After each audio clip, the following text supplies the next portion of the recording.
um vídeo aqui de Respawnables com um amigo meu, TT Game 13. Tô aqui, nós vamos gravar um separado, só no início que nós vamos estar junto aqui.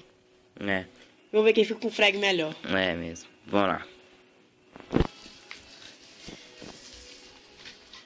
Começar aqui. Esperar que minha internet tá meio ruim. Ixi, tem ninguém na sala. Só nós 3 pessoas na sala. Nossa, vai dar merda. Eu não reparo em jeito não, porque eu só tô meio noob ainda nesse jogo. Começando a jogar agora. Esses dias eu comecei a jogar. Aí eu tô meio ruim, inexperiente ainda. Vamos ver, né, que eu vou arranjar aqui nesse tempo. Vou morrer demais aqui. Morrer demais aqui. Olha o TT Game ali passando ali. Pra lá e pra cá. Já morreu já. Também morri, mas também é um cara também. Deve ter colocado dinheiro pra caramba nesse jogo também pra ficar bom desse jeito. Essas armas boas. Mas também, o cara também deve ser bom. Tem muito tempo que o cara deve jogar. Aí matou o cara. Quase morri. Tô numa lagada, travada aqui. Só meio ruim. Nossa, tô só zanzando aqui também. Tô matando ninguém.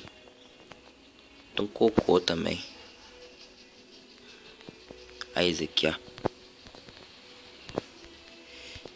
Nossa senhora. Esse cara é de novo.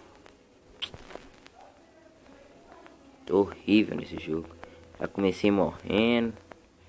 Desse jeito. Deixa eu tentar matar esse cara aqui.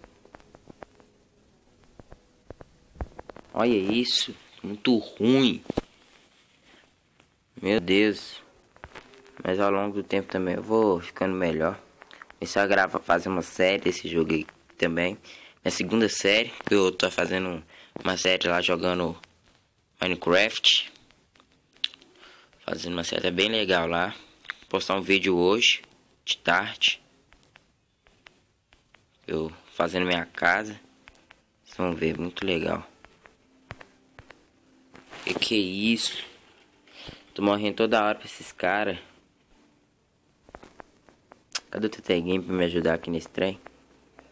Morrendo pra caramba aqui nesse jogo. Morreu também. Trocar de arma também.